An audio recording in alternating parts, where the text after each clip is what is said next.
নমস্কার বন্ধুরা, আজকে আমি তোমাদের কাতলা মাছের কালিয়া রান্না করে দেখাবো। প্রথমে মাছগুলোকে ভালো করে কেটে নিয়ে ধুয়ে নিয়েছি। ধুয়ে নিয়ে হলুদ, লবণ আর লঙ্কার গুঁড়ো আর সামান্য পরিমাণে তেল মাখিয়ে নিয়েছি। মাখিয়ে নিয়ে ম্যারিনেট করে রেখে দিয়েছি।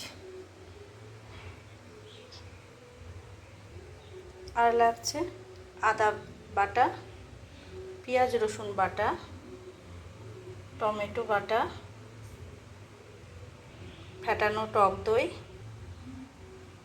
স্বাদমতো লবণ, হলুদ, লঙ্কার গুঁড়ো,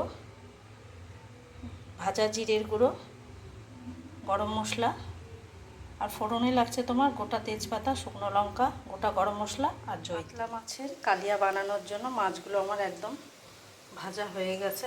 খুব ভালো করে ভেজে নিয়েছি।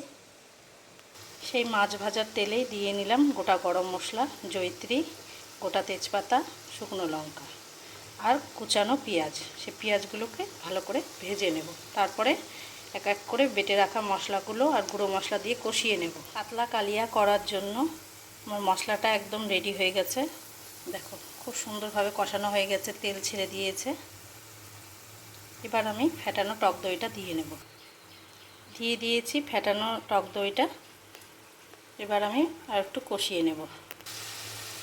দইটা দেওয়ার পরে দেখো আরও কতটা তেল ছাড়লো। আমার একদম মশলাটা কষানো রেডি। এবার অল্প করে জল দিয়ে নেব। জল দিয়ে মাছগুলো, জলটা ফুটে উঠলে মাছগুলো দিয়ে নেব। ঝোলটা ফুটে উঠেছে। এবার আমি মাছগুলো দিয়ে নিয়েছি। মাছগুলো দিয়ে ভালো করে ফুটিয়ে নেব। আর দিয়ে দিয়েছি ভাজা জিরের গুঁড়ো, অল্প একটু ধনেপাতা। আবার একটু ঢাকা দিয়ে ভালো করে ঝোলটা ফুটিয়ে নেব। কাতলা মাছের কালিয়াটা আমার একদম রেডি হয়ে গেছে। লাস্ট ফিনিশিং দিয়ে নিয়েছিলাম একটু ভাজা জিরের গুঁড়ো আর গরম মশলার গুঁড়ো, আর উপর থেকে ধনেপাতা ছড়িয়ে দিয়েছি। বন্ধুরা, এই রেসিপিটা তোমরা বাড়িতে ট্রাই করো। পোলাও, ফ্রাইড রাইস, ভাতের সাথে অসাধারণ লাগে খেতে। অবশ্যই এই রেসিপিটা ট্রাই করো তোমরা।